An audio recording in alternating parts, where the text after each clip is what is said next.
Muy buenos días, amigas, amigos, señor presidente y magistrado del Tribunal Constitucional de España, del Ministerio de Relaciones Exteriores, señor director de la Casa de América, señor embajador de El Salvador en España, conferencistas que nos acompañan, asistentes, invitados especiales.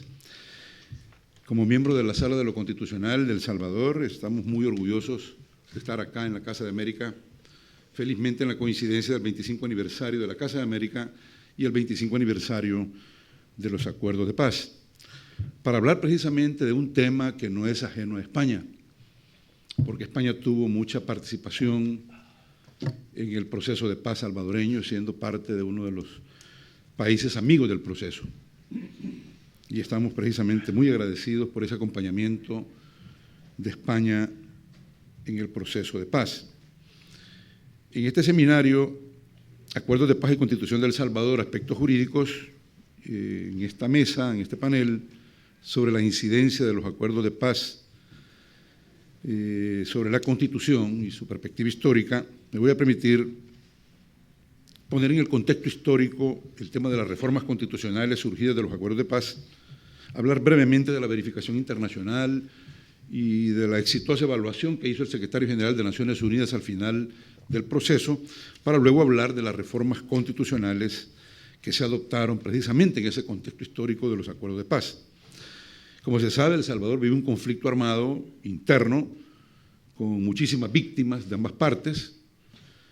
Se entró en un proceso de negociación política con un fruto exitoso de acuerdos de paz, con la participación por primera vez en la historia del derecho internacional de las Naciones Unidas en conflictos armados sin carácter internacional. Esto es un precedente histórico en el derecho internacional, que Naciones Unidas haya participado junto con países como España, acompañando este proceso que dio como resultado acuerdos de paz, que dieron lugar también a una verificación internacional en el terreno de parte de Naciones Unidas, lo cual también es un precedente.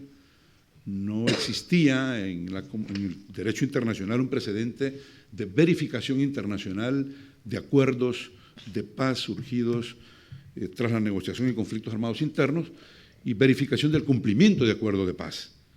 Esto también es un precedente histórico y terminó, como repito, con una evaluación positiva de Naciones Unidas. En El Salvador se dieron 6 grandes acuerdos de paz. Quiero poner primero el contexto histórico antes de hablar de reformas constitucionales. 6 grandes acuerdos que se dieron en 21 meses, un proceso muy acelerado.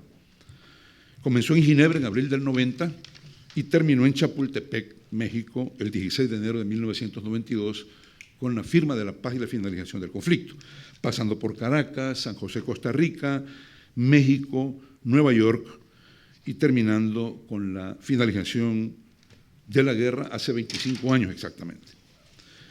En ese marco de negociación y en estos acuerdos se firmaron 2 tipos de acuerdos. En primer lugar, acuerdos metodológicos y segundo, acuerdos sustantivos, temáticos. Los acuerdos metodológicos se firmaron en Ginebra, fueron los primeros acuerdos en 1990. Tenían por objetivo terminar con el conflicto por la vía política en el más corto plazo, impulsar la democratización del país, abrir espacios para la participación de todos los partidos políticos, garantizar el irrestricto respeto de los derechos fundamentales y reunificar a la sociedad salvadoreña. Y los acuerdos puntuales fue iniciar de inmediato la negociación y no abandonar unilateralmente las negociaciones. Esta metodología fue exitosa porque no permitió interrumpir el proceso y si había entrampamiento en algún tema, se dejaba de lado y se seguía con los siguientes temas para luego retomar los temas en donde no había consenso, y esto permitió definitivamente llegar a un final exitoso 21 meses después de iniciado el proceso. En Caracas, en 1990, se determinan 6 ejes temáticos de los acuerdos. ¿Sobre qué se iba a pactar la negociación? Fuerzas Armadas, derechos humanos, sistema judicial, sistema electoral, reformas constitucionales, problemas socioeconómicos y la verificación internacional de las Naciones Unidas. Se estableció un calendario y se concertó desde ese momento el cese del enfrentamiento armado, que fue exitoso también. Luego vino un tercer acuerdo, que es el de San José, se conoce como el Acuerdo de Derechos Humanos de San José. Hubo varios temas que tenían que ver directamente con las graves violaciones de derechos humanos y compromisos tendentes a ir bajando el nivel de afectación a derechos fundamentales como la vida, la prohibición de la tortura, la prohibición de ejecuciones sumarias, etc.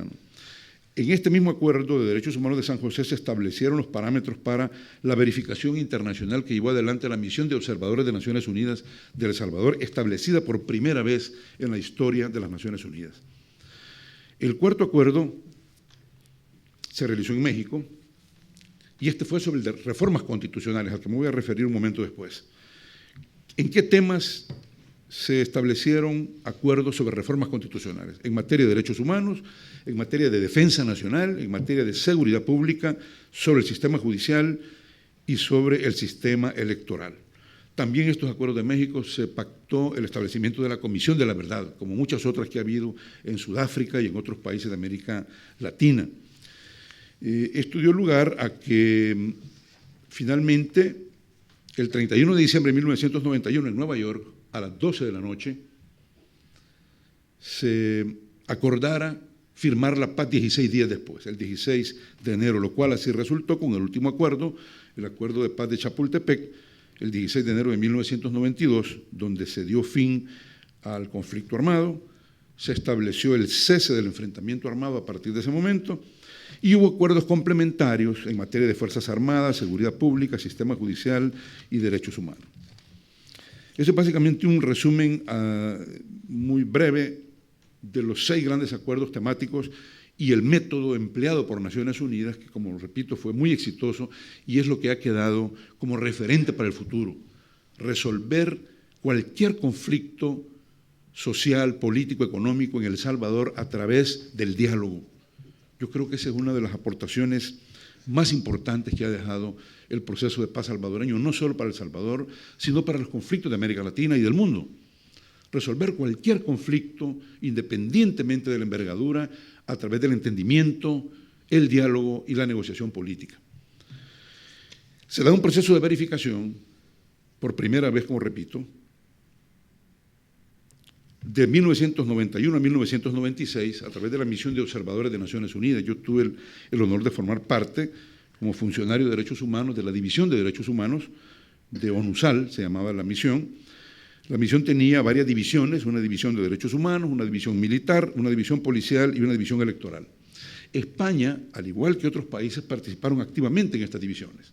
Tuvimos, por ejemplo, un general español que era el jefe de la división militar. Tuvimos también representantes de la Guardia Civil española asesorando al nuevo cuerpo policial que surgió a raíz de los acuerdos de paz. Participaron 1000 funcionarios internacionales de 40 nacionalidades del mundo en esta misión sin precedentes en la historia. Esto dio lugar para que posteriormente este modelo se trasladara para Guatemala y así para otros modelos en el futuro. La verificación internacional de acuerdos de paz, del cumplimiento de los acuerdos de paz, con la intervención de las Naciones Unidas. El secretario general hizo una evaluación muy interesante en 1997 de los acuerdos que se cumplieron, de los acuerdos que no se cumplieron y de acuerdos que parcialmente se cumplieron. Voy a destacar 8 puntos sin mayor comentario en la evaluación final del proceso de paz. El proceso dio lugar al fin de la guerra por la vía política y no por la vía militar, privilegiando el diálogo. Segundo, hubo una transformación profunda de las Fuerzas Armadas, nueva doctrina, nuevo mandato constitucional y, como decía el presidente del Tribunal Constitucional, propio de una sociedad democrática del Estado de Derecho, el sometimiento de las Fuerzas Armadas al poder civil constitucional.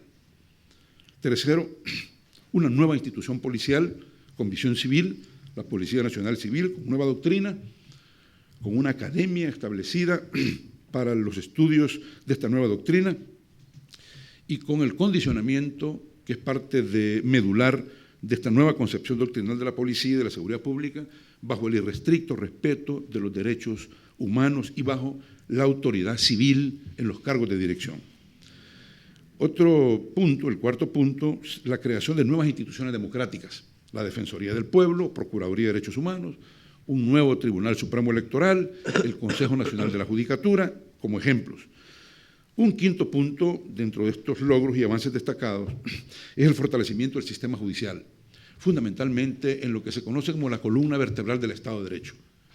Un fortalecimiento sustancial en materia de independencia judicial. Nuevo procedimiento de elección de magistrados de la Corte Suprema y de los jueces de base, de los jueces de paz. A partir de los acuerdos de paz ya se exigía que todos los jueces de paz fuesen abogados y que en la conformación o integración del máximo Tribunal de Justicia de la Corte Suprema participaran las asociaciones de abogados en elecciones nacionales y el Consejo Nacional de la Magistratura, debiendo asegurar las distintas corrientes del pensamiento jurídico en la integración de la nueva Corte Suprema de Justicia. También en materia de independencia económica se estableció por reforma constitucional el 6% del presupuesto del Estado para el sistema judicial. Otro elemento que se destaca en el proceso de paz es la reforma constitucional. Por primera vez en la historia constitucional del país, aprobada bajo los procedimientos mismos de reforma que establece la Constitución. Una nueva reforma legislativa con bastante incidencia del derecho internacional, ratificación de tratados de derechos humanos, muy importantes, reconocimiento de la competencia contenciosa de órganos como el Comité de Derechos Humanos de Naciones Unidas, el Comité contra la Tortura de la ONU y, fundamentalmente, el reconocimiento de la competencia contenciosa de la Corte Interamericana de Derechos Humanos. Un avance sustantivo es la erradicación de las violaciones de derechos humanos políticamente motivadas. Firmada la paz, se terminaron las violaciones de derechos humanos vinculadas con la guerra. La tortura, la desaparición forzada y sobre todo las masacres o ejecuciones sumarias, arbitrarias de personas. En resumen, el país democráticamente y políticamente ha dado un salto de calidad. La democratización política del país es un fruto palpable de los acuerdos de paz. El libre juego de las distintas corrientes del pensamiento, la tolerancia ideológica, el pluralismo político propio de una sociedad democrática contemporánea, tiene condiciones en El Salvador a partir de la firma de los acuerdos de paz, así como el ejercicio de las libertades democráticas de los ciudadanos. El proceso de paz, en los acuerdos de México de 1991, dio lugar a reformas constitucionales, que es el tema precisamente de este panel. Quería poner en contexto cómo entramos a reformas constitucionales a raíz de un pacto político tras la finalización de la guerra. No sin antes mencionar cuál es el procedimiento de reforma constitucional en El Salvador. En El Salvador, con la Constitución de 1983, que es la vigente, solo se puede reformar la Constitución por la vía de 2 legislaturas consecutivas. En la primera de ellas con un voto simple de la mitad más 1 y en la siguiente legislatura con el voto calificado de las 2/3 partes de los diputados. Esta es la forma única de reformar la Constitución en El Salvador. Precisamente por ello, antes de que existiera el traspaso de una legislatura a la otra, se pactó en México entre las partes, el Frente Farabundo Martí para la Liberación Nacional y el Gobierno de El Salvador, reformas constitucionales días y horas antes del traspaso de una legislatura a la otra, a efecto de que pudiera facilitar y acelerar la firma definitiva de los procesos de paz con la entrada en vigor de las reformas constitucionales pactadas.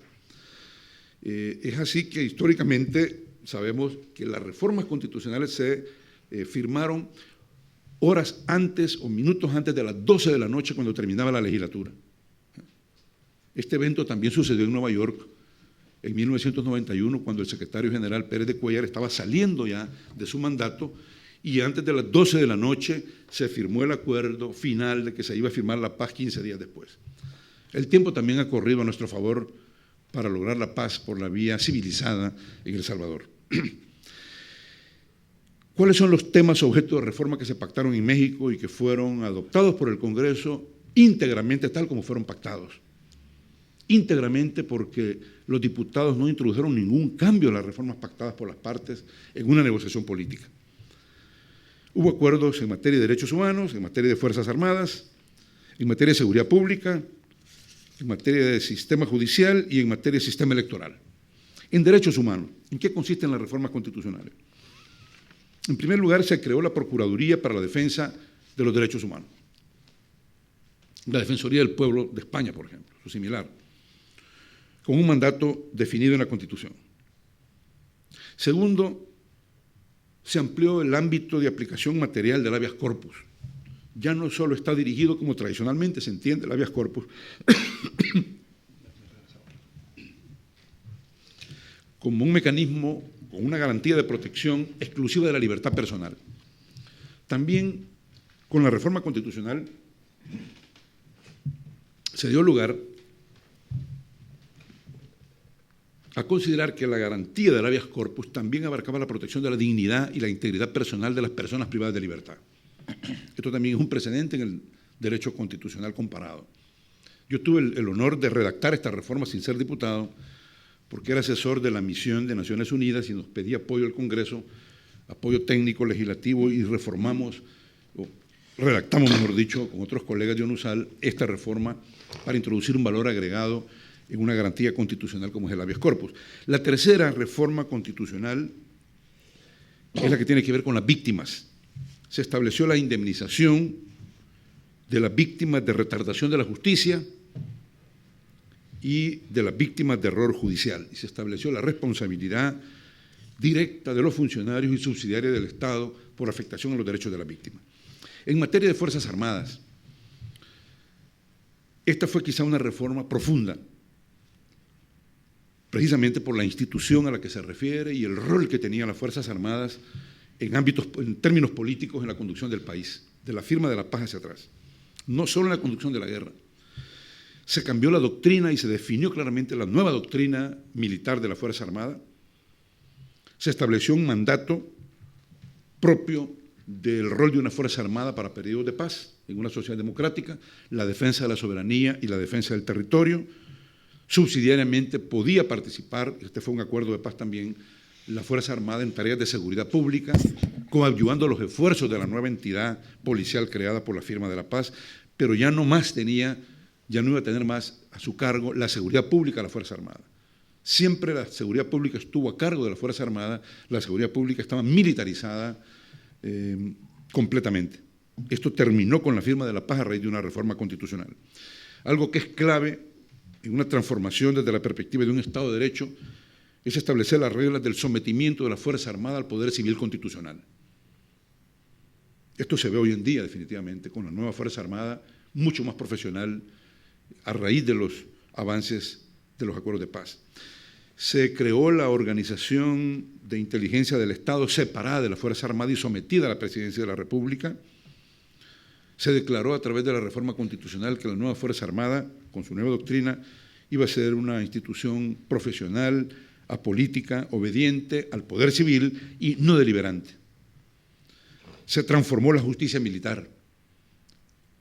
Los jueces militares, a partir de la reforma de la paz, iban a ser jueces civiles, no jueces militares, nombrados por la Corte Suprema y con carrera judicial, sometidos al régimen disciplinario de la Corte Suprema de Justicia. Y un avance cualitativo que se observa, por ejemplo, en sistemas constitucionales como México, a través de reformas constitucionales por incidencia de la jurisprudencia del sistema interamericano, es el no juzgamiento de civiles por tribunales militares. Esto terminó con la firma de la paz. No más aplicación de la justicia militar a personas civiles. En materia de seguridad pública, se creó una nueva policía. Se abolieron los cuerpos de seguridad represivos del pasado, 3 cuerpos de seguridad vinculados con las Fuerzas Armadas, y se creó la Policía Nacional Civil, bajo el mando de autoridades civiles y toda su integración civil, con un nivel de exigencia para el mando básico, para los cuadros básicos de bachillerato, pasando previamente por una nueva academia de seguridad pública, donde España ha tenido una cooperación muy importante en términos técnicos y financieros. Se estableció una nueva doctrina que tenía como parámetro fundamentalmente el respeto irrestricto a los derechos humanos y la protección de los derechos fundamentales de la población. Se le separó completamente de la Fuerza Armada y a raíz de la reforma constitucional se estableció que la Fuerza Armada iba a estar adscrita a un ministerio, que es el Ministerio de la Defensa Nacional, y que la Policía Nacional iba a estar adscrita a otro ministerio, que era el nuevo Ministerio de Justicia y de Seguridad Pública. y se le definió su mandato, que antes estaba bajo el mandato de la Fuerza Armada, que el orden público, la seguridad pública y la paz interna ya no iba a estar más bajo el mandato de la Fuerza Armada, sino bajo la responsabilidad de la nueva entidad civil policial. En materia de sistema judicial también hubo avances, muy pocos cualitativamente, pero se dio un salto cualitativo porque se tocó la médula del sistema judicial en el Estado de Derecho, la independencia judicial. Ya no hay más incidencia de las Fuerzas Armadas en el nombramiento de los magistrados de la Corte Suprema de Justicia, como en el pasado, sino que ahora, con los vicios que todavía subsisten definitivamente en las discusiones políticas de los partidos en el Parlamento, hay mayores espacios y mayores condiciones para la independencia judicial y, por lo tanto, para el Estado de Derecho en El Salvador. Una nueva forma de elegir magistrados de la Corte Suprema. Por un lado, las asociaciones de abogados convocan elecciones nacionales de abogados y de ahí sale la mitad de candidatos para la Corte Suprema. Yo fui electo precisamente en esta Asociación Nacional de Abogados. Y la segunda vertiente de candidatos viene del Consejo Nacional de la Judicatura, que está integrado por representantes de universidades y de asociaciones profesionales y ahora por asociaciones de jueces. De esas dos vertientes salen los candidatos a la Corte Suprema que van al Congreso para poder ser escogitados, asegurando, según la reforma constitucional, distintas corrientes del pensamiento jurídico en la integración del máximo tribunal.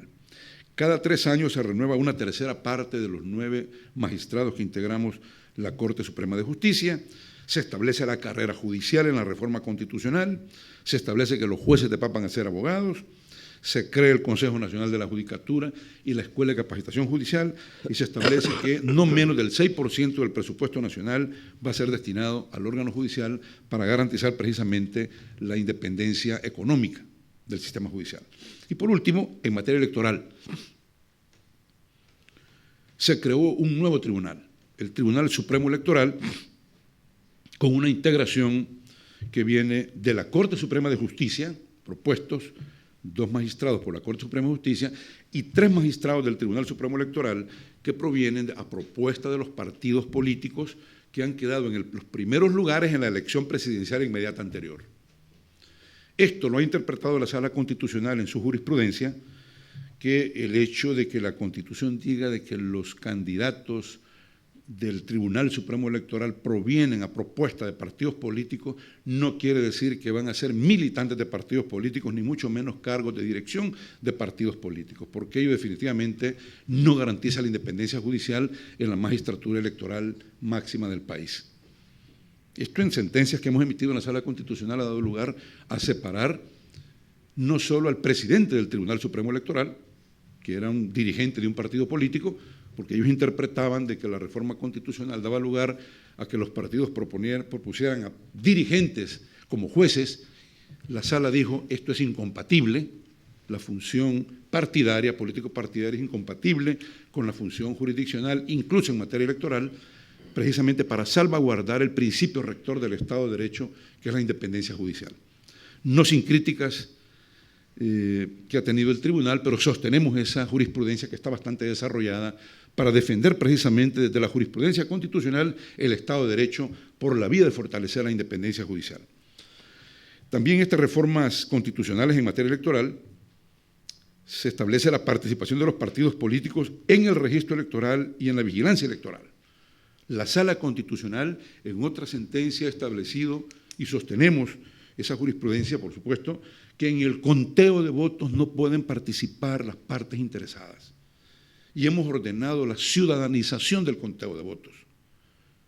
Los partidos políticos pueden proponer a las personas que van a estar en la Junta Receptora de Votos, pero tienen que estar desvinculadas de los partidos políticos. En esto ha sido muy estricta la Sala Constitucional, precisamente tomando en cuenta el contexto de la realidad política salvadoreña. La Constitución, sostenemos, debe interpretarse históricamente.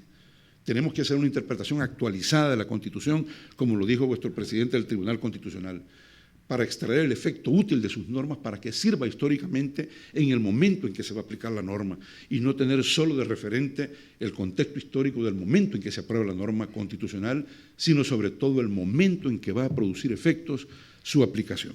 Y para eso precisamente poder de Contraloría Constitucional de los tribunales constitucionales en las sociedades democráticas. También se establece en la reforma constitucional la deuda política, financiamiento de partidos políticos para garantizar su funcionamiento y su independencia, dice la Constitución. Esto también ha sido objeto de control constitucional por la jurisprudencia de la Sala. Hemos ordenado, como efecto de una sentencia, por supuesto, que los partidos políticos rindan cuentas no solo de la deuda política que reciben de los fondos públicos, cuánto reciben, en qué gastan, en qué invierten el dinero de los fondos públicos, sino más que todo, tomando en cuenta el contexto de la realidad latinoamericana, el riesgo de infiltración del crimen organizado y el narcotráfico en partidos políticos, desnaturalizando la esencia de la democracia participativa, que los partidos políticos también tienen que rendir cuentas de los fondos de donantes, con identificación de los donantes y rendición de cuentas al Estado del destino de los fondos, aun cuando sea de cuentas privadas, tienen que rendir cuentas de estos fondos de los particulares. Se establece que el Tribunal Supremo Electoral en esta reforma es la máxima autoridad en materia electoral, sin perjuicio, dice la Constitución, de los recursos constitucionales a que haya lugar. Esto ha dado lugar a algún choque, a alguna tensión entre el Tribunal Electoral y la Sala Constitucional,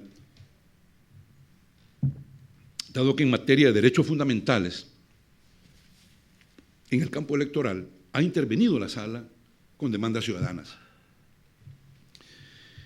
Y esto ha dado lugar a que se crea o se interprete que la Sala Constitucional está invadiendo competencias electorales, pero la Constitución habilita a la Sala Constitucional a poder controlar, a través del amparo, la inconstitucionalidad, cuando proceda, de derechos y garantías constitucionales que en materia electoral pudieran estar en riesgo.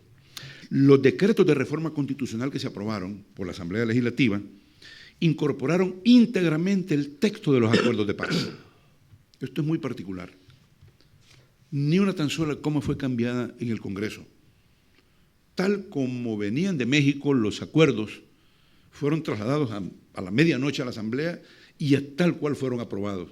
Y algo particularmente importante para el intérprete de la Constitución, que somos los jueces, es que en el preámbulo, en los considerandos de los decretos legislativos de reforma constitucional, se invocó el espíritu de los acuerdos de paz y el compromiso del Estado y del Parlamento de cumplir con los acuerdos de paz.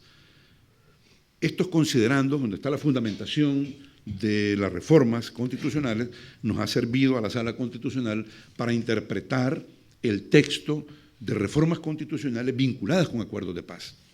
Quiero concluir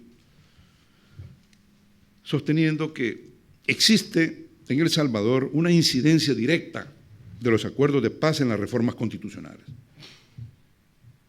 Esto constituye un precedente histórico en nuestro derecho constitucional. Pero considero también, modestamente, no estoy informado de que exista otra experiencia de esta naturaleza, que por primera vez se reforma la Constitución como producto de acuerdos políticos de paz en el marco de conflictos armados sin carácter internacional. No sé de una experiencia en el derecho constitucional comparado igual a la de El Salvador, que pactos políticos de reformas constitucionales hayan sido trasladados e incorporados, recepcionados íntegramente por el texto constitucional, como lo pasó en El Salvador. Por lo tanto, sostenemos, y lo hemos sostenido en nuestra jurisprudencia, que los acuerdos de paz, al influenciar el texto de la Constitución, se convierten en fuente material histórica de la Constitución, en las 6 materias que fueron objeto de la reforma, en materia de derechos humanos, de seguridad pública, de defensa nacional, sistema electoral y sistema judicial. También hemos considerado en la Sala que los acuerdos de paz reflejan, entre otros aspectos, un elevado grado de consenso social en la reciente historia jurídico-política salvadoreña, por lo que hemos considerado en nuestra jurisprudencia que los acuerdos de paz deben ser considerados, como nosotros lo hemos hecho, en la interpretación y aplicación de los preceptos constitucionales adoptados en el marco del proceso de paz y que también deben servir en la interpretación de la naturaleza y el mandato de las instituciones nuevas creadas en virtud de los acuerdos de paz, tal como ya lo está haciendo la Sala Constitucional en su jurisprudencia. Muchas gracias.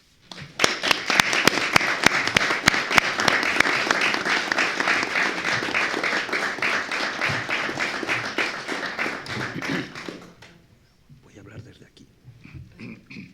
A continuación, toma la palabra el embajador de España, don Yago Pico de Coaña. Muchas gracias. Señor presidente del Tribunal Constitucional de El Salvador, Florentín, embajador y queridos amigos ponentes, reconozco que,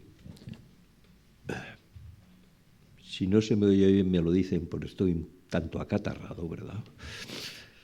Pero las dos intervenciones que he tenido la fortuna de escuchar casi me quitan el catarro por el bien que me han hecho. Me parecen absolutamente trascendentales, señor presidente, señor magistrado, por el reconocimiento exprofeso, no solo del sistema del Estado Social de Derecho, la sujeción al poder civil, la prohibición de ejecuciones sumarias, la vinculación de todo ello a los derechos humanos y libertades fundamentales, la Procuraduría de los Derechos Humanos, que ejerce plenamente sus funciones actualmente en El Salvador. Incluso nos adelantan ustedes con la función partidaria, la identificación de donantes en relación con los partidos políticos. Estamos aprendiendo ya de ustedes. Por lo tanto, muchas gracias. Las dos intervenciones me han ahorrado la mitad de la mía, porque el excelente resumen de cómo se llegaron los acuerdos del Salvador de paz me evita hacer lo propio para evitar también, y valga la redundancia, repeticiones. Es verdad que se trabajó mucho. Es verdad que se corrió, como ha dicho el magistrado, en un momento determinado para que los acuerdos vieran finalmente la luz en una actitud de consenso. No es menos cierto que muchos funcionarios, y alguno haya en esta sala anónimo, trabajaron mucho antes para conformar o convencer. Siempre le he dicho al embajador que tengo la enorme satisfacción de verle no en la montaña, sino ahora ya en el llano, y lo repito, que 5 grupos no podrían nunca negociar con un gobierno y que tenía que ser un único grupo como el FMLN. Todo esto empezó antes de los años 80, con el conocimiento, por supuesto, de algunos de los integrantes, no todos, del gobierno salvadoreño, y, por supuesto, con la aprobación del gobierno de España y, sobre todo, de su ministro de Exteriores, Francisco Fernández Ordóñez, a quien rindo hoy justo homenaje, y que siempre aceptó todas nuestras propuestas en el caso de un proceso de paz, como suponía ejercer y acercarse a la guerrilla y a los propios miembros del gobierno salvadoreño, que así lo admitieron, porque si no, no era posible acercar posiciones. Y hay que decir que las posiciones de entonces, el FLMN, el Frente Farabundo Martí, pues eran muy ajustadas y precisas. Pues bien, dicho lo cual, yo me voy a referir sustancialmente a un solo tema, porque es lo que se me ha quedado después de las magníficas intervenciones. Lo han dicho todo ustedes, o casi todo. Y además la labor jurídica fundamental de un tribunal constitucional que va más allá incluso de las propias pretensiones jurídicas normales. Como saben perfectamente, quienes decidieron el asesinato de los jesuitas, he de decir que con nocturnidad y alevosía, porque en ambas cosas coincidían, el 16 de noviembre de 1989 fue resultado de un plan pensado y ejecutado con la lógica del terrorismo del Estado, y hay que decirlo. Eran otros tiempos. El Salvador reaccionó magníficamente en relación con aquellos tiempos, pero lo que pasaba entonces era así.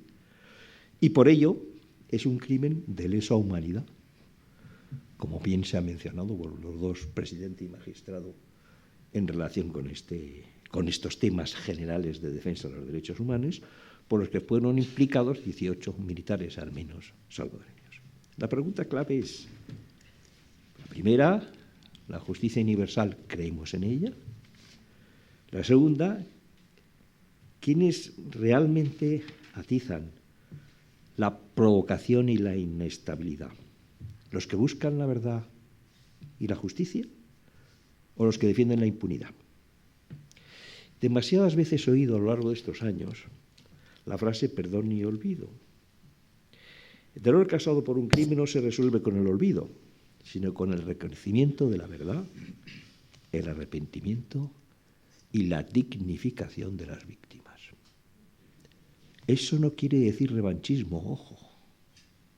Eso quiere decir primero la verdad, después la justicia, como siempre han defendido los jesuitas. Y finalmente el perdón, ¿por qué no? Porque es el síntoma general de la reconciliación de unos conflictos, y nosotros tenemos mucha experiencia en ello. No podemos siquiera presumir que nuestro conflicto civil generó, dicen que 1 millón de muertos, aunque la cifra es discutible, para que a la luz de la verdad se establezca una justicia y se pueda producir un perdón. Es cierto que la exigencia de la verdad y de justicia molesta. Y yo lo comprendo, molesta en general, molesta a todos, molesta a los familiares de los presuntamente acusados, a quienes provocaron tanta humillación en aquel momento, falta de respeto, con una libertad fundamental que es el derecho a opinar. Pero víctimas son los 6 sacerdotes jesuitas, Elba y Celina, sus colaboradoras, como son las víctimas de Sumpulo, el mozote, o como fue Monseñor Rutilio Grande y Monseñor Romero, o los sacerdotes religiosos defensores de los derechos humanos y catequistas que en muchas oportunidades y a cientos fueron agredidos en algo que es fundamental, el derecho a la vida.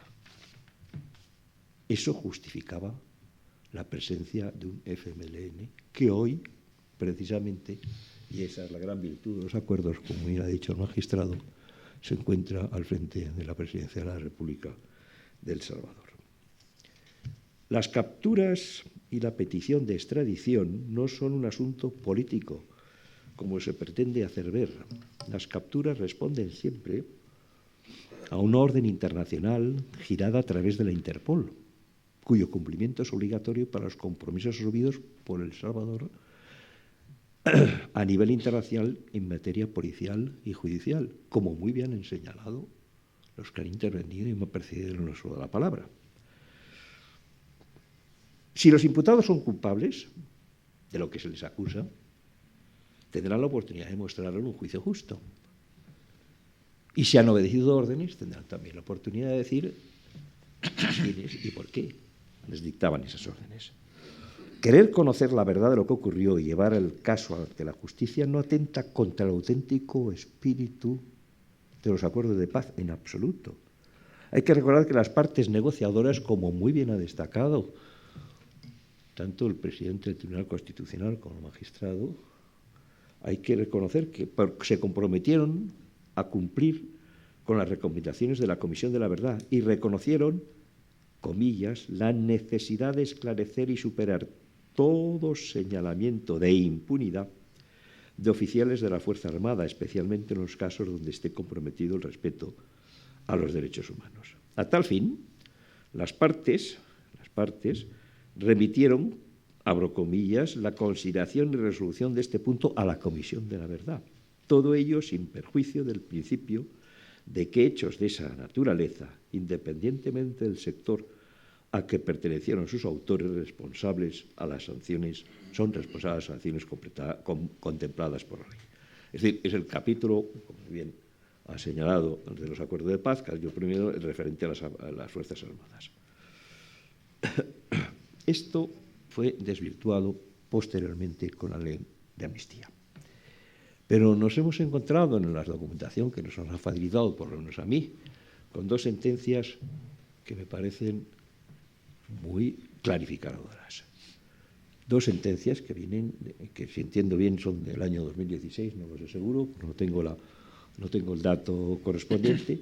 La primera establece muy claramente la separación de funciones entre la Policía Nacional Civil, que hará su mayor parte por España, como bien ha dicho el magistrado, para reemplazar la anterior muy defectuosa, incompetente y delictiva policía salvadoreña. De entonces, no la actual.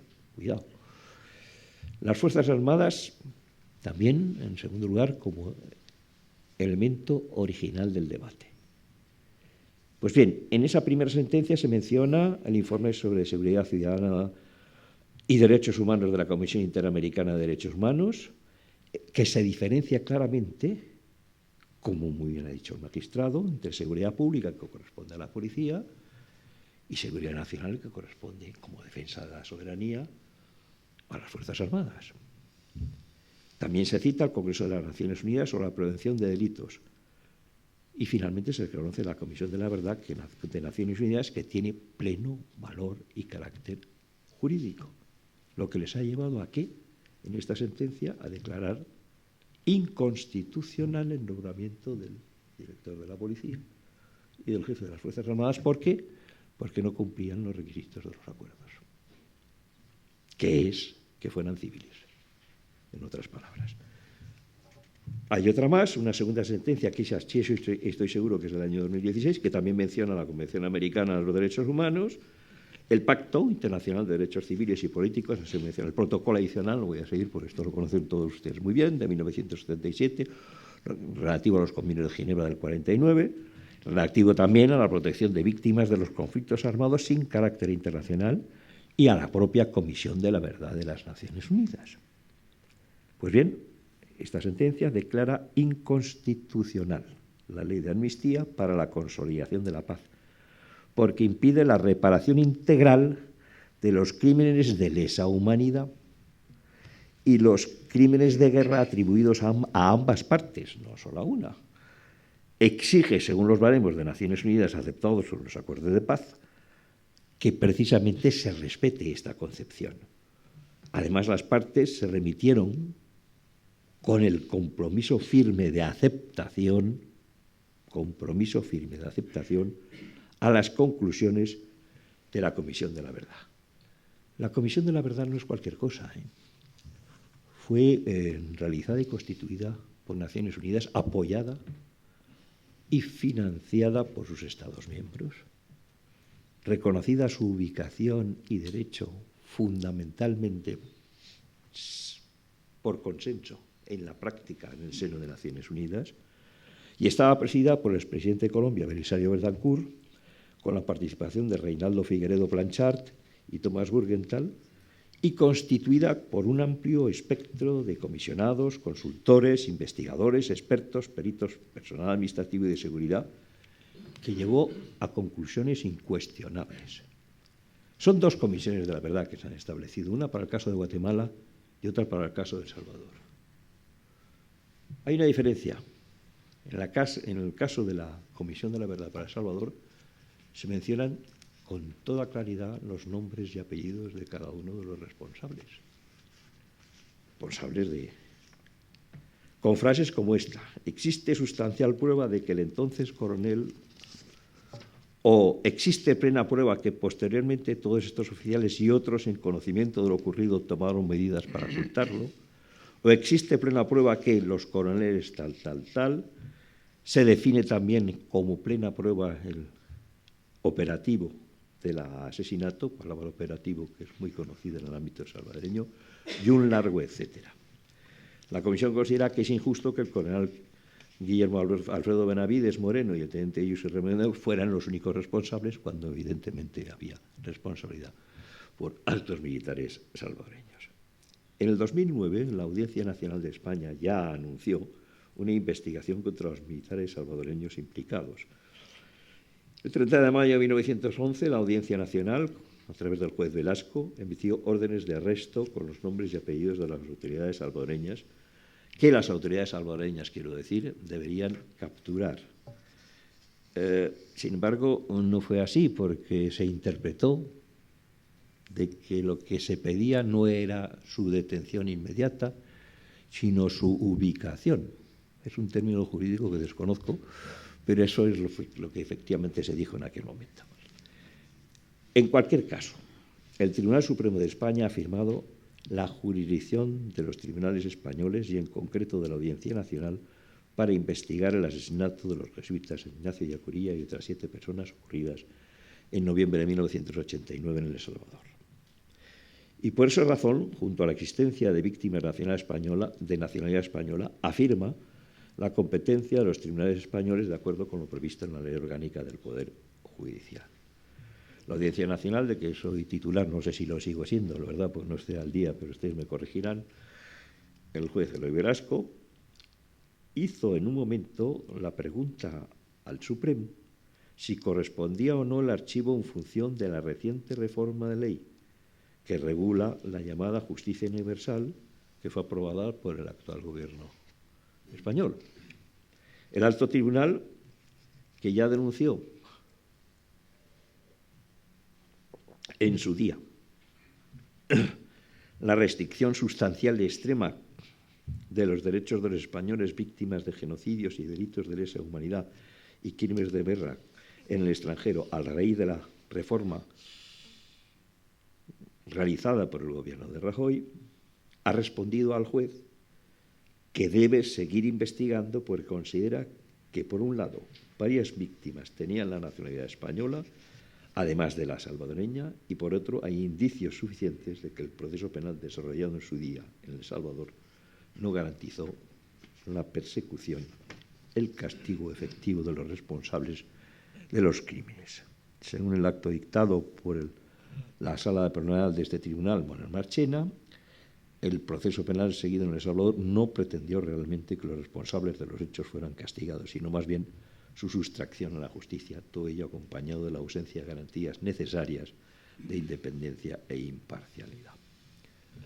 Además, y eso a mí me ha extrañado que no se supiera tanto, o por lo menos no figurara en la cabecera y titulares de los periódicos españoles.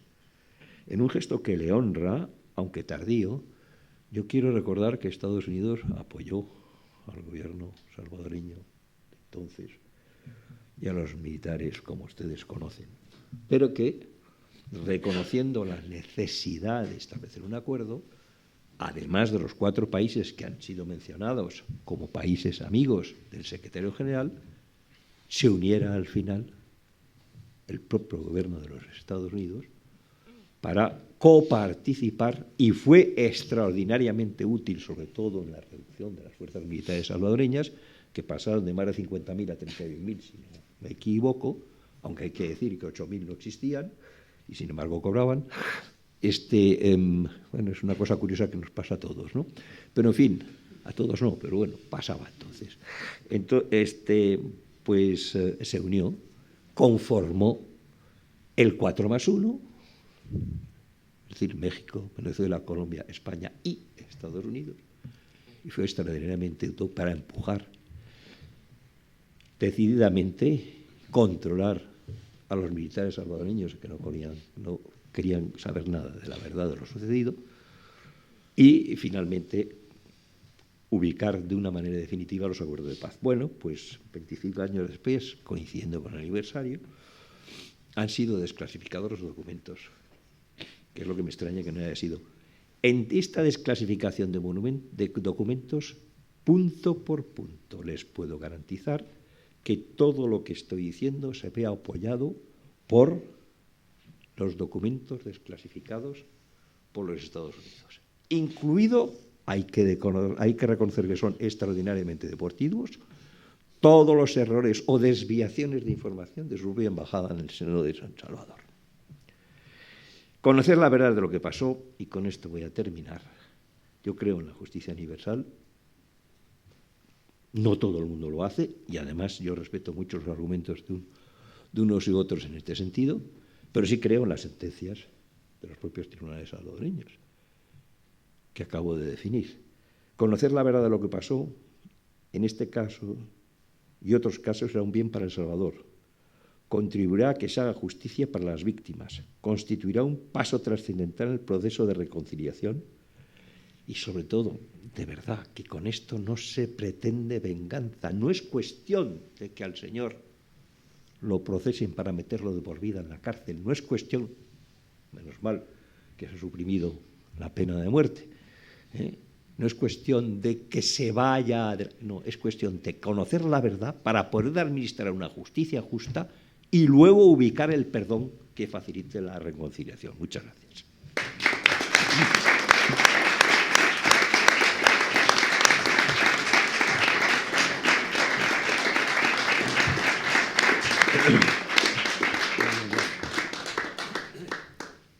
Toma la palabra a continuación don Castor Díaz Barrado, catedrático de Derecho Internacional Público de la Universidad Rey Juan Carlos. Muy bien, muy buenos días a todos. De manera breve, expreso en primer lugar mi satisfacción y mi agradecimiento por encontrarme en este acto, mi satisfacción por estar aquí acompañado del magistrado Meléndez y del embajador Yago Pico de Coaña, con el que en algunas ocasiones ya hemos tenido la oportunidad de debatir en esta bella sala, ¿no?, del Libertador, ¿no?, que lleva el nombre del Libertador, no es que sea del Libertador, pero lleva el nombre del Libertador.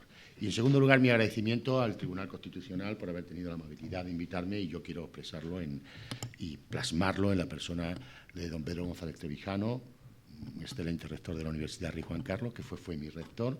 Yo fui su decano y él fue mi rector, es decir, que tuvimos ahí y que siempre yo creo que expresa su interés, no por temas que están de actualidad y temas jurídicos de profundidad, como es el caso que nos ocupa. Le expreso las gracias muy sinceramente, que además es buen amigo.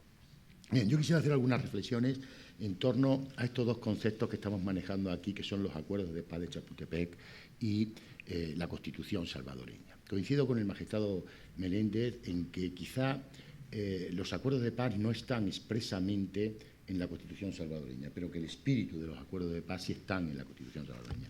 Y creo que deben continuar en la Constitución salvadoreña y en las sucesivas reformas que se vayan haciendo de la Constitución salvadoreña. Es decir, toda interpretación que se haga de la Constitución salvadoreña se debe hacer desde la perspectiva también de los acuerdos de paz. Con eso señalo los elementos, digamos, positivos de los acuerdos de paz. Yo creo que los acuerdos de paz fueron realmente positivos, fue un avance, es un momento de regocijo para la población salvadoreña, para la sociedad salvadoreña.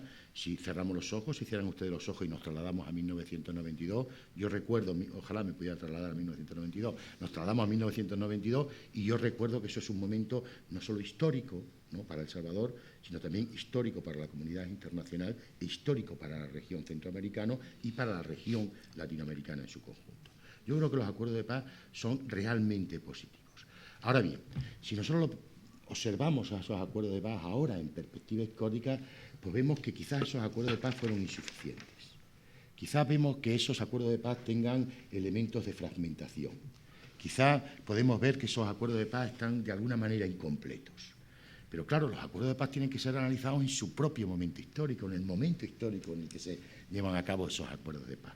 Por tanto, yo creo que fue un éxito 1992, pero desde la perspectiva actual, con la evolución que se ha producido no solo en la sociedad salvadoreña, sino también en el orden internacional, nosotros vemos que le faltan cosas a los acuerdos de paz. Por eso decía el presidente Padilla, con muy buen criterio, que hay que hacer un nuevo acuerdo nacional, ya no un acuerdo de paz, pero sí un nuevo acuerdo nacional, ¿no?, que revitalice el contenido de lo que nos decían los acuerdos de paz. Y efectivamente, yo creo que incluso si establecemos mecanismos de comparación que son muy difíciles, porque cada uno de los estados tiene su propio proceso de paz, y nosotros comparamos lo que está sucediendo en estos momentos en Colombia, ¿no?, lo que ha sucedido en Colombia, porque yo vengo afirmando en muchas conferencias que en Colombia el conflicto ya ha terminado, ¿no?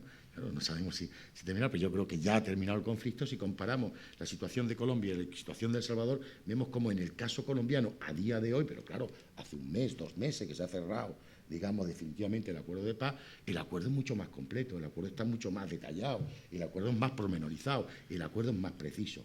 Pero claro, lo importante ahí es que El Salvador fue un primer paso en la comunidad internacional que otros han podido inspirar en él. Solo un detalle, si no recuerdo mal, el acuerdo de paz de El Salvador tenía 94 páginas. El acuerdo de paz de Colombia tenía antes del referéndum 297, 310 después del referéndum. Es decir, que incluso se sumaron tras el no que se produjo el 2 de octubre del 2016. Por tanto, yo creo que los acuerdos de paz tienen que inspirar el conjunto de la Constitución, pero siendo conscientes de que desde la perspectiva actual, incluso desde la perspectiva actual del ordenamiento jurídico internacional, se han producido cambios.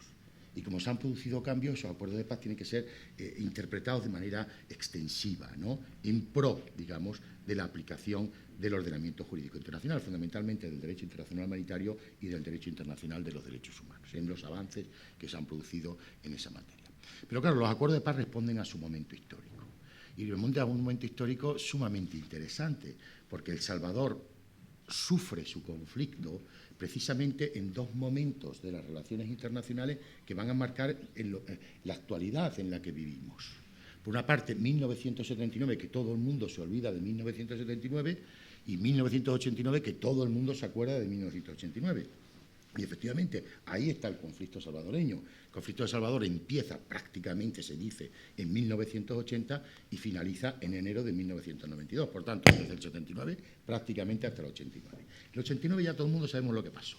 Cayó el muro de Berlín, empezó un nuevo mundo, empezó una nueva concepción, empieza ya la jurisdicción universal, se nos empieza ya a hablar, ya, empieza una nueva era. Pero en el 79 nadie se acuerda de lo que pasó.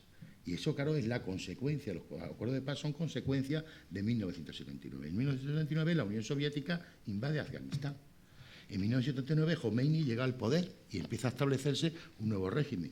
Y hay un tercer acontecimiento que es fundamental para El Salvador, que es que el Frente Sandinista no derroca a la dictadura de Somoza. Y eso va a ser fundamental después para el conflicto salvadoreño y después para los acuerdos de paz. Eso va a condicionar, a mi juicio, todo el proceso de construcción de la paz y todo el proceso del conflicto en El Salvador. El conflicto salvadoreño, y lo decía con muy buen criterio el magistrado Menéndez, es un conflicto básicamente interno. Eso no me cabe ninguna duda. Es una guerra civil, pero es un conflicto que tiene muchos elementos internacionales y que ahora tenemos que verlo con perspectiva internacional. Por lo menos ahora tenemos que ver las consecuencias también del conflicto con perspectiva internacional. Hasta el punto de que, efectivamente, no es un conflicto tan internacionalizado, quizás como otros conflictos, como el colombiano, pero es un conflicto que tenía ciertos elementos de internacionalización. El conflicto salvadoreño se convierte en un conflicto regional, sin ninguna duda en un conflicto regional. Eso no cabe duda. Y se convierte incluso en un conflicto internacional. La intervención de Naciones Unidas, como se nos ha recordado aquí, nos pone de manifiesto esa situación. Por eso yo creo que hay que verlo con perspectiva internacional. Y desde esa visión yo apuntaría brevemente algunas cuestiones. En primer lugar, yo diría que el conflicto salvadoreño y los acuerdos de paz y la Constitución salvadoreña tienen que ir recogiendo algunos conceptos que ha ido incorporando el ordenamiento jurídico internacional desde 1992 hasta ahora. En ese campo, yo creo que nos podíamos detener, como hacía de manera muy precisa el embajador Yago Pico de Coaña, en toda la cuestión relativa a las víctimas, en toda la cuestión relativa a lo que hoy se denomina verdad, justicia, reparación y no repetición. Son los 4 conceptos básicos que se están manejando en esta ocasión. Claro, todo eso cuesta desde la perspectiva interna, ¿no? El propio examen, ¿no?, de las sentencias que se han ido dictando son de 2016, cuando se invalida o se declara la inconstitucionalidad de la ley de amnistía en el 2016.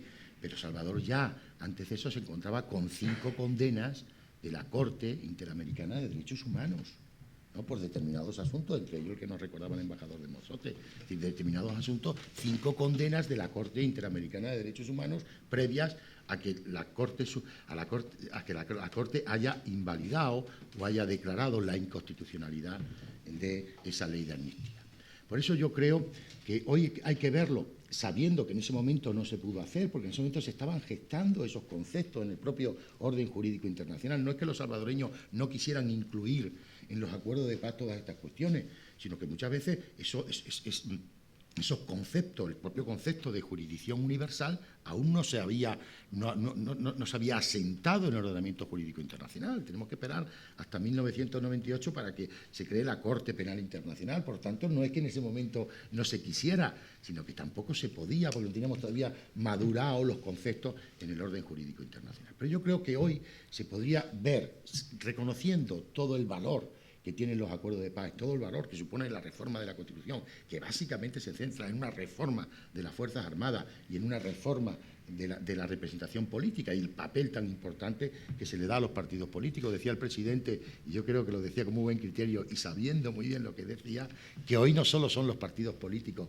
los que tienen que decidir el futuro de El Salvador, sino que también hoy hay actores de la sociedad civil muy relevantes que tienen que decidir el futuro de la sociedad de El Salvador. Pero claro, en 1992 todo el mundo pensaba solo en los partidos políticos, solamente era reintegrar, digamos, de alguna manera al Frente Farabundo Martí para la Liberación Nacional y modificar el sistema político que había. Por eso yo digo que a los acuerdos de paz les faltan algunos elementos.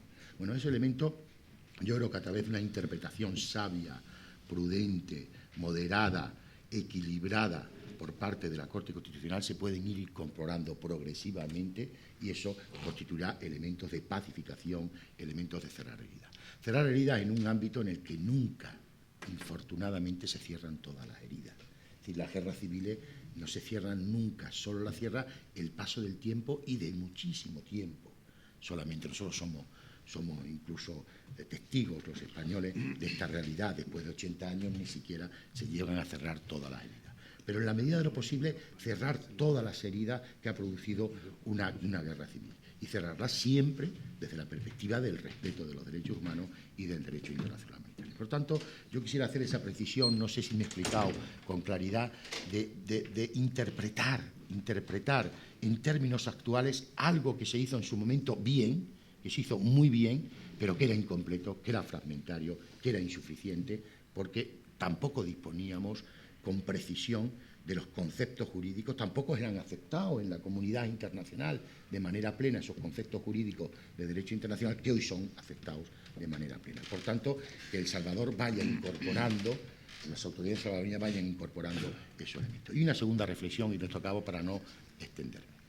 Yo creo que el proceso de paz en El Salvador y también la Constitución salvadoreña se sitúan no solo en un marco puramente interno, que efectivamente tienen un marco puramente interno, sino también, como decía yo antes, en un marco regional. No es casualidad que los acuerdos de paz se firman, si no recuerdo mal, el 16 de enero, ¿no? Me parece que el 16 de enero del año 1992 y el 13 de diciembre de 1991, es decir, unos cuantos días antes, nada más, salta de año, pero son unos días antes, ¿no? Se lleva a cabo la adopción del protocolo de Tegucigalpa del sistema de integración centroamericano. No es casualidad, esas cosas no son casualidad. Y hay un momento, que ahora ha pasado 1989, ha llegado un momento, se han revitalizado los procesos de integración y claro, ¿qué es lo que nos encontramos? Pues lo que nos encontramos es que ahora mismo la Constitución salvadoreña debe interpretarse a la luz del proceso de integración básico en el que participa El Salvador también. Y ahí aparecen muchos de los conceptos que están en los acuerdos de paz.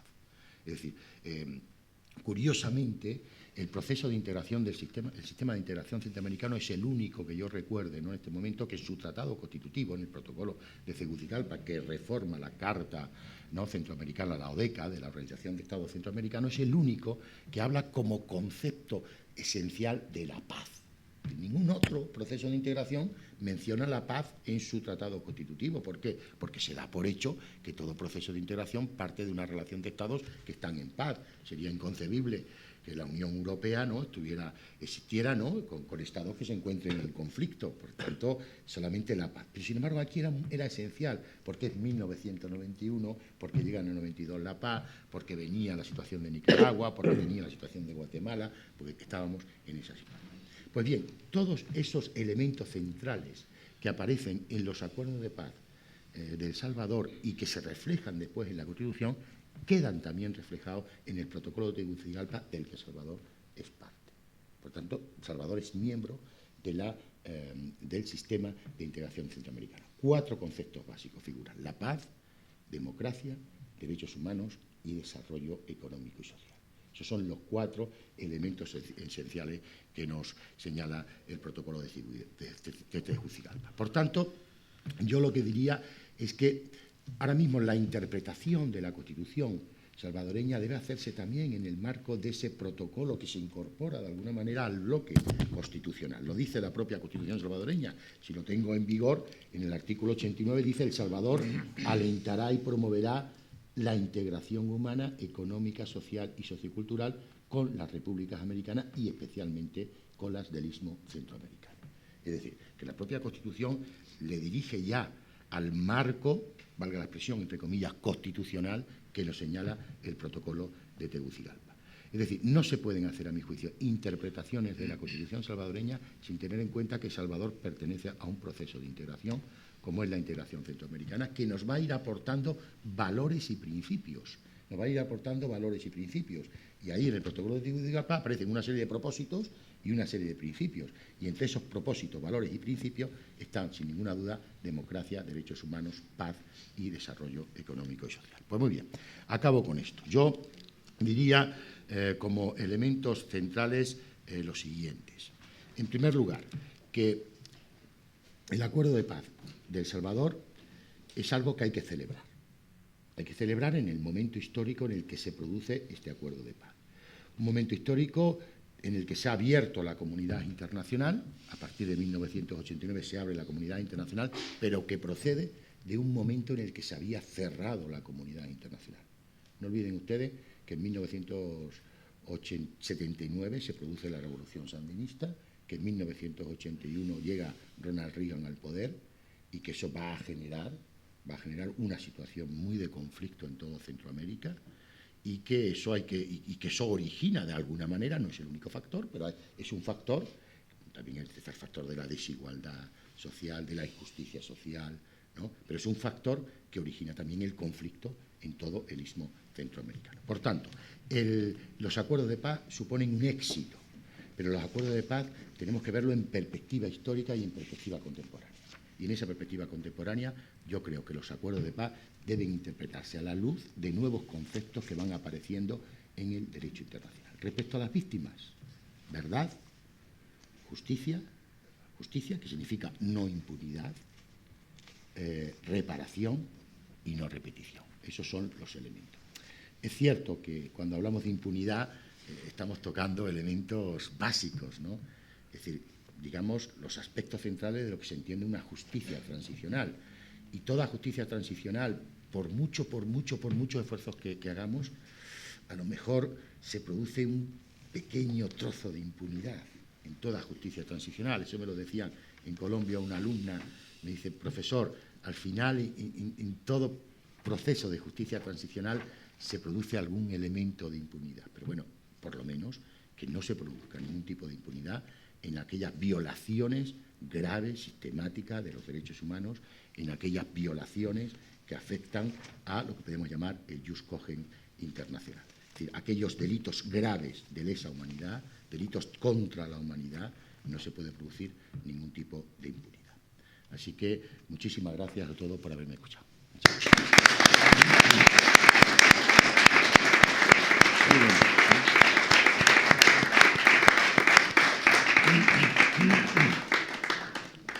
Muchas gracias por las intervenciones. En este momento abrimos el turno de ruegos y preguntas para todo aquel que quiera lanzar alguna cuestión a los intervinientes. Mucho agradeceré que cuando procedan con la pregunta se identifiquen. Así que queda abierto, por favor.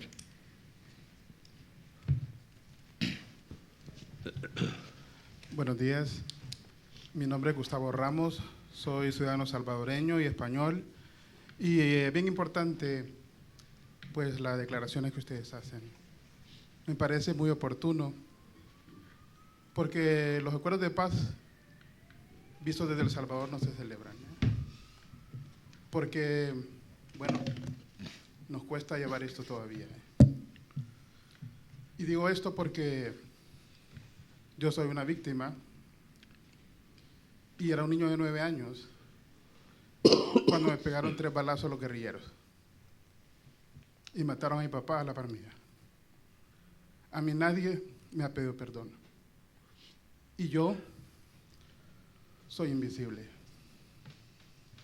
Y soy invisible porque ni el Estado salvadoreño ni el Estado español me han querido hacer caso para denunciar una violación a los derechos humanos. Entonces, las víctimas de El Salvador no solo son 6 jesuitas, ni un monseñor. Somos miles de personas y de niños que fuimos invisibilizados. Invisibilizados por los acuerdos de paz, por la Constitución y por una serie de leyes secundarias también. Entonces, personas como yo, que hemos estudiado, que hemos logrado superar muchas cosas, con una fuerza inquebrantable, y que hemos tenido que hacer miles de malabares, tenemos que hacer oír nuestra voz. Y no tenemos que seguir siendo invisibilizados. Y creo que este espacio, he venido aquí solo por eso, para decir lo que tendría que decir a las personas que crearon los acuerdos de paz. Porque mire, yo con 9 años perdí a mi papá, y yo era una víctima colateral. Y a mí nadie me dijo, mire señor, mire niño, usted tiene estas posibilidades. Yo me busqué todas las posibilidades y me quedé huérfano por esto. Y nadie me dijo a mí, perdón. Y yo necesito que, primero, sentir que he logrado superar una serie de situaciones y sentir que las personas que me pegaron 3 balazos, que yo corrí con los intestinos de fuera, con 9 años, y que estas historias nunca se cuentan, pero que tengo que contarlas, porque tengo que redimirme. Entonces, personas como yo tenemos que hablar, y estos son los espacios para ello. Gracias, perdonen también la participación, que probablemente podrían esperar una pregunta, pero creo yo que si personas como yo no hablamos, un conflicto de esto va a quedar en 70,000 muertos, nada más. Y todos los que quedamos dañados emocional, espiritual y físicamente, que nos repare ese daño. ¿Por qué no se incorpora eso dentro de estos cambios y evoluciones allí en la Constitución de El Salvador, por ejemplo? Muchas gracias y buenos días.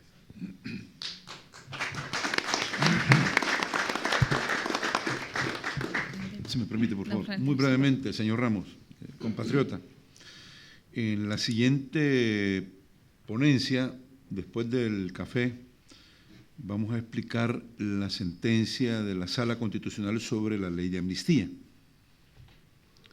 Y ahí va a poder escuchar, de alguna forma, usted, desde la perspectiva de la jurisprudencia constitucional salvadoreña, una respuesta a las situaciones como las que usted ha planteado. Embajador, por favor. No, ¿me escucha bien? Usted es una víctima, efectivamente lo es. Y en los acuerdos de paz, precisamente, no se habla de una parte, se habla de las dos. Y precisamente por eso yo insisto tanto en los temas de primero la verdad, en su caso, después la justicia, en su caso, como en el de los jesuitas.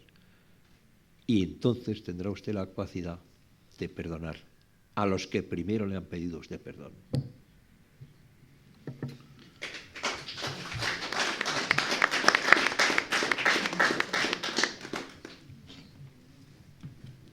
¿Alguna pregunta? Sí, por favor.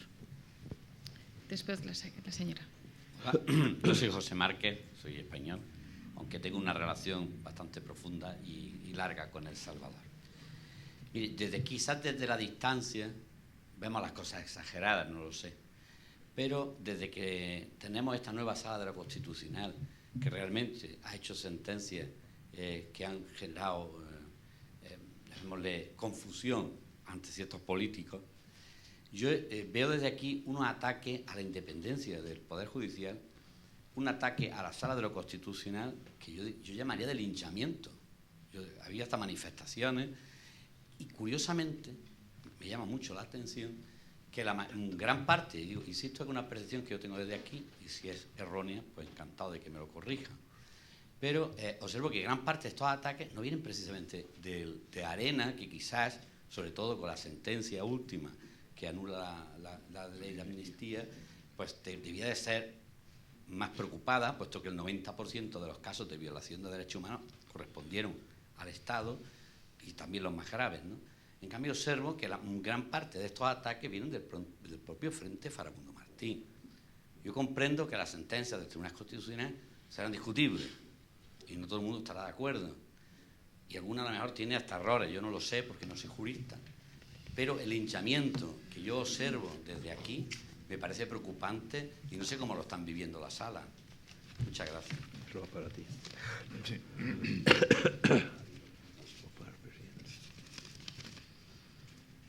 Sí, por favor. Sí, don. Sí, gracias, Pepe. Ciertamente Pepe es un español, pero con un corazón puesto allá en América Central, ayudó mucho a los refugiados en su época y a las víctimas del conflicto, ¿no? Sí, la inquietud que plantea tiene que ver con una reacción ante la sentencia en la cual declaramos inconstitucional la ley de amnistía en julio pasado.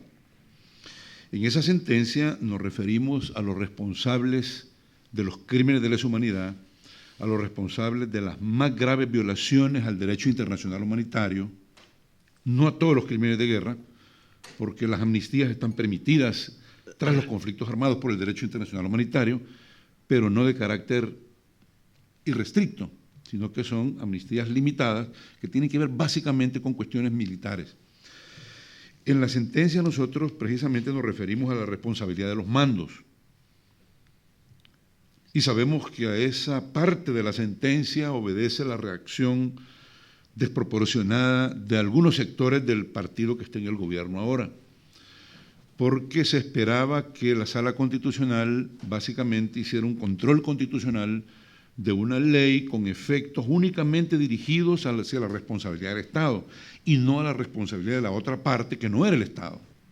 En un conflicto armado interno operan reglas internacionales que vinculan ambas partes, al Ejército Nacional y al grupo armado de particulares que pelea contra las fuerzas nacionales. Y ambos son susceptibles de responsabilidad por violación al derecho internacional humanitario. En la sentencia nosotros, voy a leer básicamente un par de fragmentos de la sentencia que va dirigida a los mandos de ambas partes y a la responsabilidad de los crímenes cometidos por ambas partes contra la población civil. En la sentencia nosotros decimos que la gravedad de los delitos, voy a leer textualmente 2 párrafos, que la gravedad de los delitos que no pueden considerarse sujetos a la amnistía debe partir no solo de la importancia de los bienes jurídicos afectados por la actuación de los grupos beligerantes dentro del conflicto armado, afectaciones a la vida, a la integridad física, a la dignidad humana, a la libertad, etcétera, sino también del hecho de que no nos encontramos ante comportamientos individuales y aislados de quienes los consumaron. Por el contrario, dice la sentencia, son el resultado de lineamientos y órdenes emanadas de un aparato organizado de poder y donde es claramente visible la jerarquía, el mando y el funcionamiento automático de dichas estructuras armadas. En tal sentido, dice la Sala, los autores materiales o directos generalmente actuaron bajo la dirección de los jefes máximos de las estructuras militares, paramilitares y guerrilleras a las que pertenecían, todo lo cual implica una necesaria responsabilidad penal tanto de los ejecutores directos como de aquellos que dieron las respectivas órdenes violatorias de derechos fundamentales y de los mandos que, estando en el deber jurídico de impedir abusos contra los derechos humanos cometidos por sus subalternos, no lo hicieron u omitieron cualquier tipo de control. Estos 2 párrafos que están consignados en la sentencia generaron precisamente una interpretación sobredimensionada de algunos sectores del FMLN, no de todos los sectores del FMLN, incluso también de algunos sectores de las Fuerzas Armadas, pero no se plantearon a nivel público. Nosotros tomamos en cuenta los estándares del derecho internacional, los estándares más actualizados y avanzados que están consignados en el Estatuto de Roma, ya vigente en El Salvador. Por supuesto, no podemos aplicar el Estatuto de la Corte Penal Internacional directamente porque esos hechos son del pasado y no se aplica el Estatuto de Roma para hechos del pasado, pero sí los principios del derecho internacional consuetudinario que están desarrollados en el Estatuto de Roma, la responsabilidad de los mandos, incluso de aquellos que impidieron y no controlaron la actuación de sus subalternos teniendo conocimiento o estando en la capacidad de hacerlo, dice el Estatuto de Roma. Por lo tanto, nosotros nos basamos mucho en el derecho internacional para esta sentencia, no solo en la jurisprudencia de la Corte Interamericana de Derechos Humanos, ni en la doctrina de la Comisión Interamericana de Derechos Humanos, sino también en los estándares internacionales desarrollados en instrumentos de derecho internacional penal más avanzados como el Estatuto de Roma, donde nos explayamos y extendimos sobre los crímenes de lesa humanidad, los crímenes de guerra, que también están en los convenios de Ginebra y en el protocolo segundo adicional a los convenios de Ginebra, sino también el derecho internacional consuetudinario.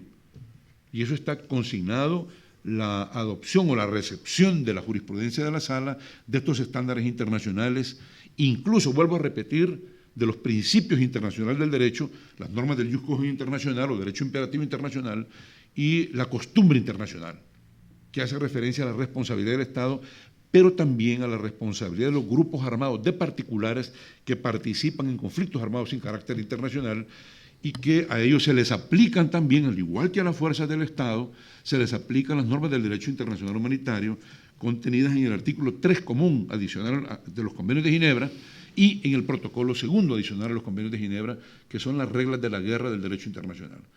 Por lo tanto, esa actitud desmedida, que hemos estado sufriendo definitivamente por esta sentencia de la Sala, yo creo que es por desconocimiento técnico y por mal asesoramiento de algunas personas, funcionarios que han reaccionado contra esta sentencia, de lo que estamos aplicando aquí no son nuestros conceptos particulares del derecho, sino que estamos aplicando principios y reglas del derecho internacional que deben ser aplicados en El Salvador como Estado miembro de las Naciones Unidas y como Estado parte no solo de los convenios de Ginebra, sino ahora también del Estatuto de Roma. Sí, solo unas palabras para sustentar la excelente intervención del magistrado Meléndez.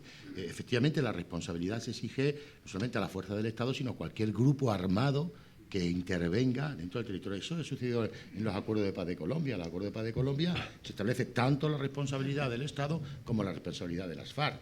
Y por tanto, eso queda fuera de toda duda. Pero incluso con independencia del reconocimiento que se le den a los grupos armados que actúan en el territorio de un Estado.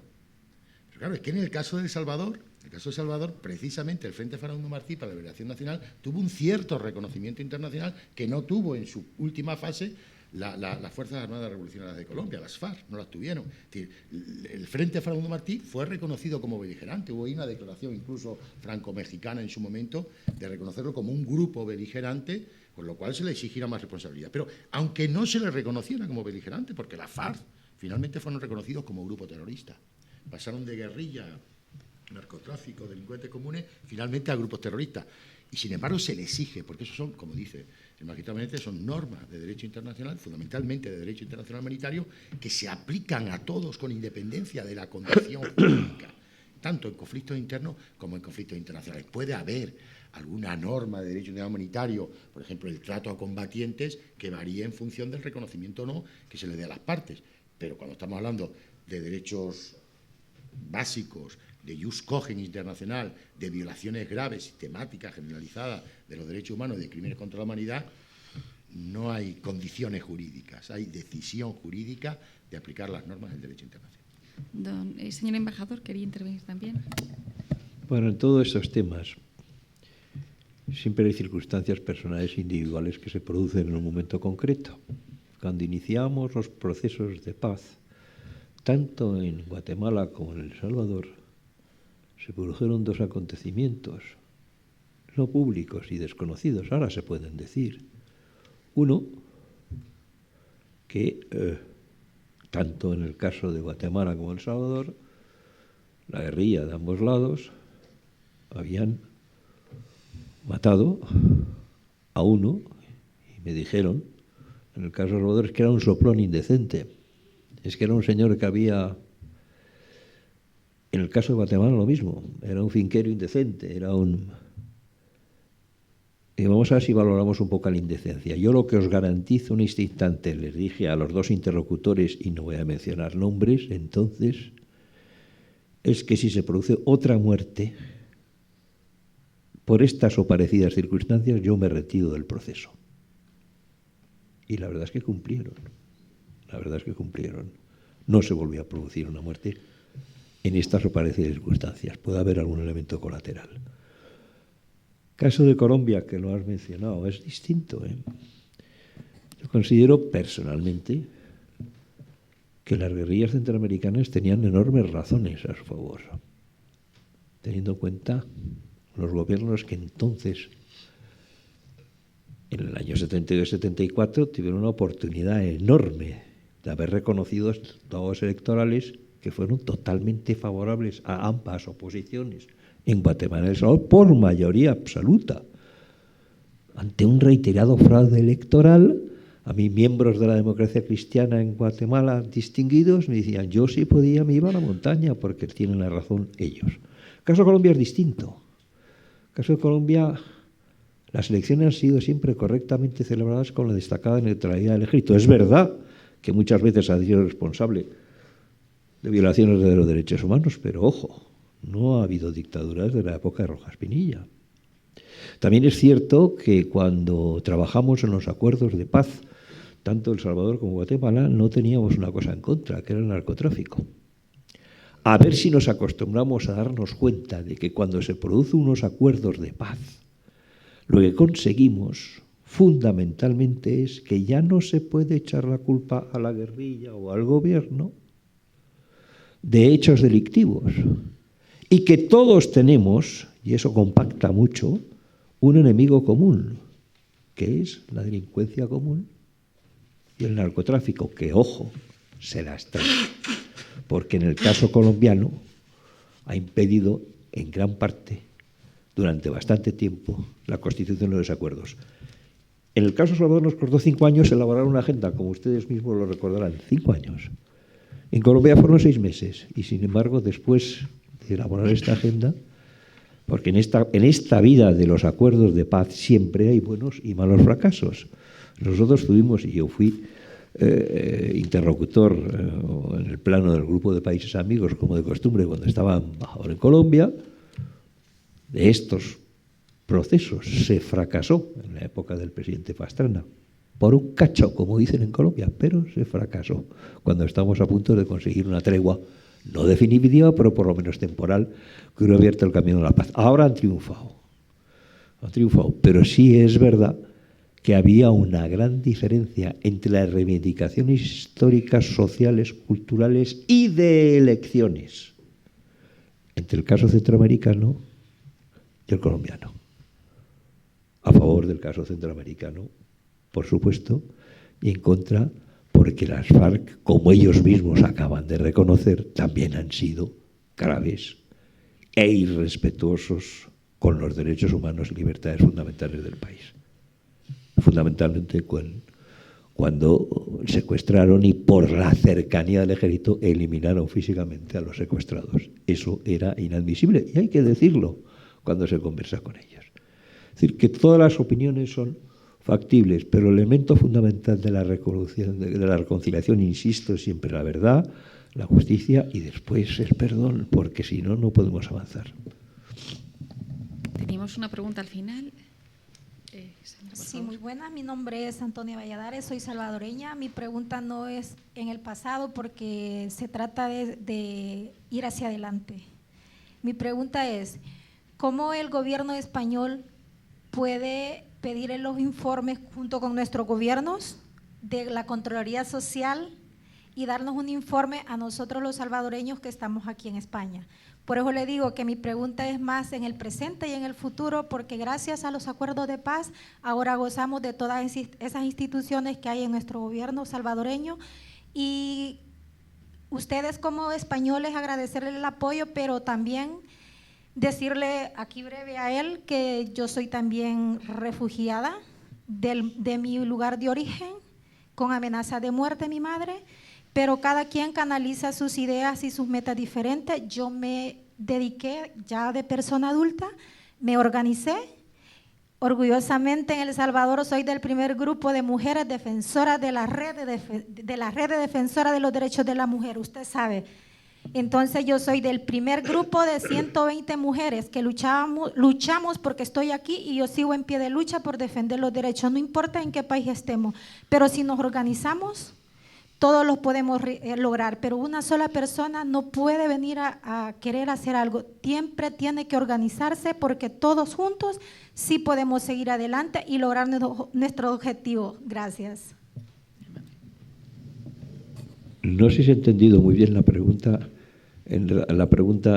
hacia dónde va dirigida. ¿Qué posibilidad tiene el gobierno español de colaboración, entiendo? No, o sea, Mi pregunta es, ¿cómo el gobierno español, sin violentar la soberanía nacional de El Salvador, puede exigir y divulgarnos a nosotros, los salvadoreños en España, los resultados de la Contraloría Social?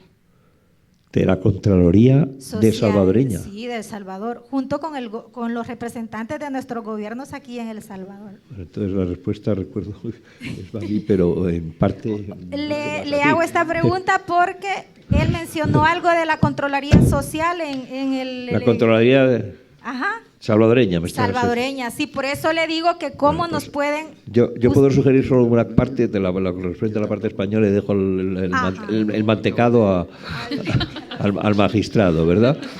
No, desde el punto de vista nuestro, lo que más se parece a la Contraloría son, por supuesto, el representante español de los derechos humanos, que en estos instantes rodeaba decir en el campo de defensa de los derechos humanos y el planteamiento de cualquier cuestión jurídica a que todos nos podemos dirigir, y yo de hecho lo he hecho en alguna oportunidad o he recibido también cuestiones en relación con los derechos humanos que afectaban a una actuación profesional determinada. O sea que ahí hay un contacto que imagino que se produce.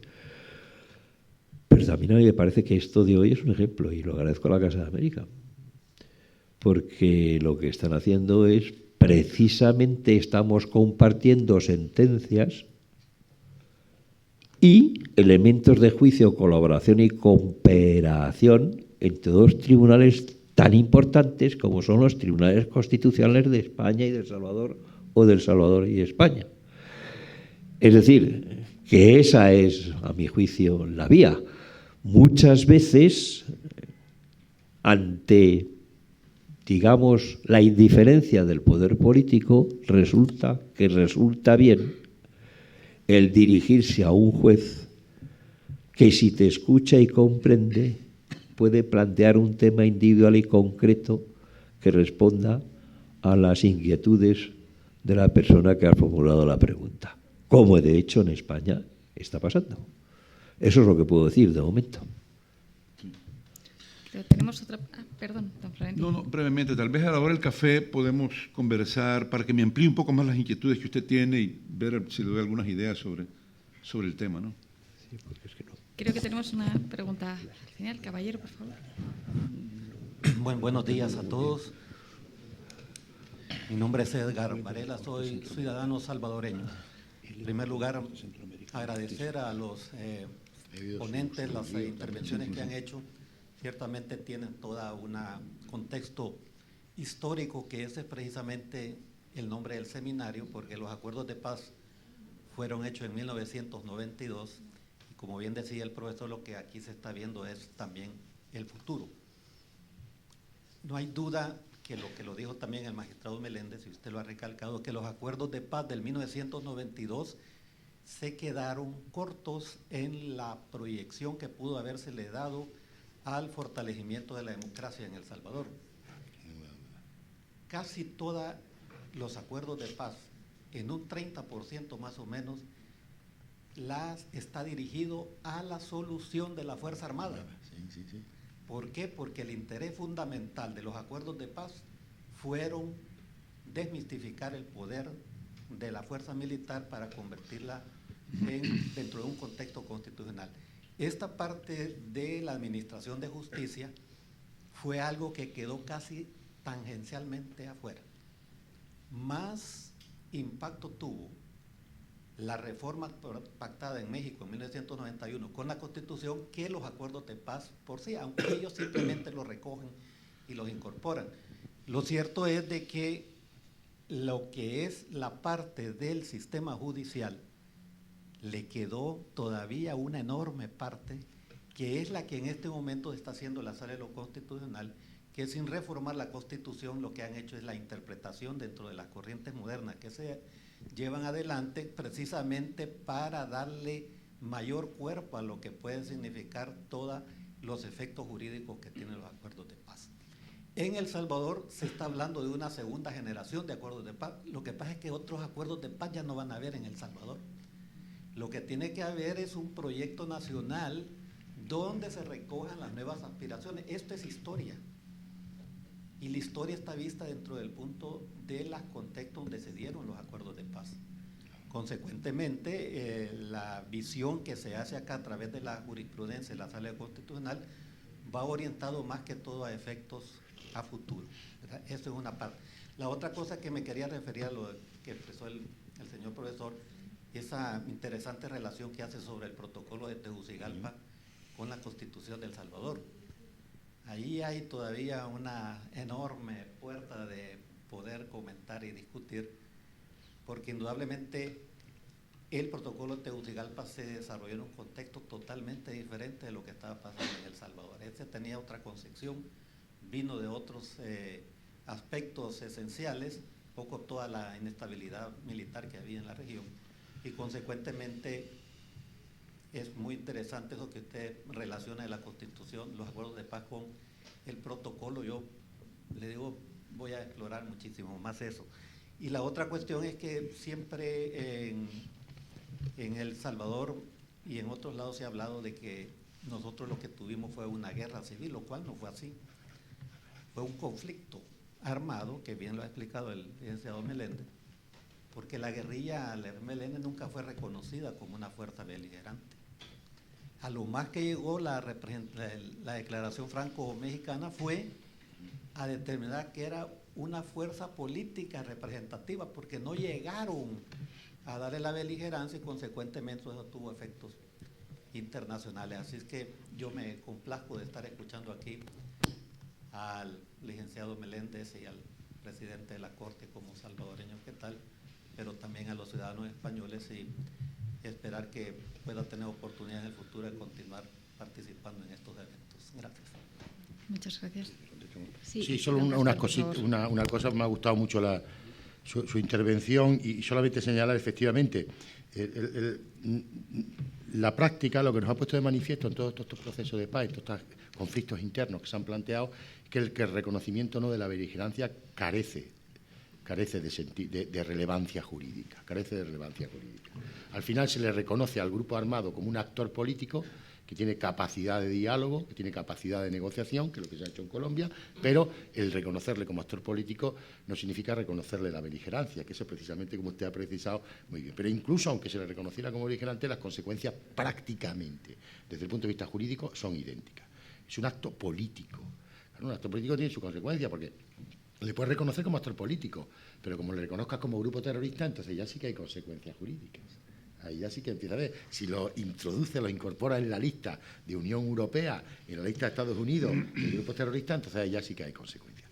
Y la segunda, ya reflexionaremos más sobre el tema del protocolo de Tegucigalpa, Constitución y acuerdos de paz. Pero en la medida en que avance el proceso de integración centroamericano, que yo creo, a mi juicio, en este momento está un poco estancado, no hay una voluntad de todos los estados de impulsar el proceso, la cuestión de los derechos humanos van a pasar a la Corte Centroamericana.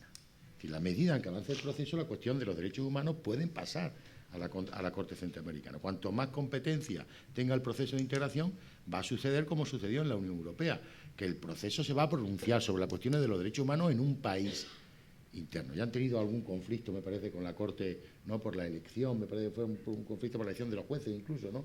Tuvieron un conflicto con la Corte Centroamericana. Es decir, que a medida que avance el proceso de integración, la cuestión de los derechos humanos puede llegar también a la Corte Centroamericana. Esa es mi idea de lo que estaba viendo. Sí, si me permite, brevemente. El tema del reconocimiento de beligerancia en un conflicto armado interno, como lo dijo el profesor Díaz Barrado, no es condición indispensable para que surta efecto el derecho internacional humanitario.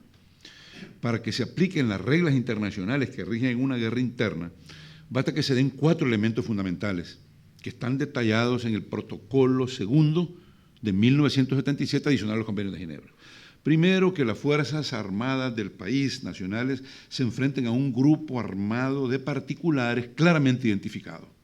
Segundo, que ese grupo armado de particulares controle efectivamente parte del territorio nacional. Tercero, que esté conducido bajo un mando responsable, es decir, dispuesto a acatar las reglas del derecho humanitario.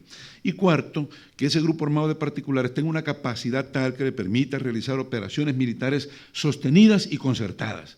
Porque si no, no estamos en una guerra, estamos en cualquier escaramuza o en una tensión interna o disturbio interior. Cuando se dan esas condiciones fácticas, se aplica el derecho internacional humanitario para ambas partes y se deduce responsabilidad de ambas partes por violación a las reglas del derecho humanitario.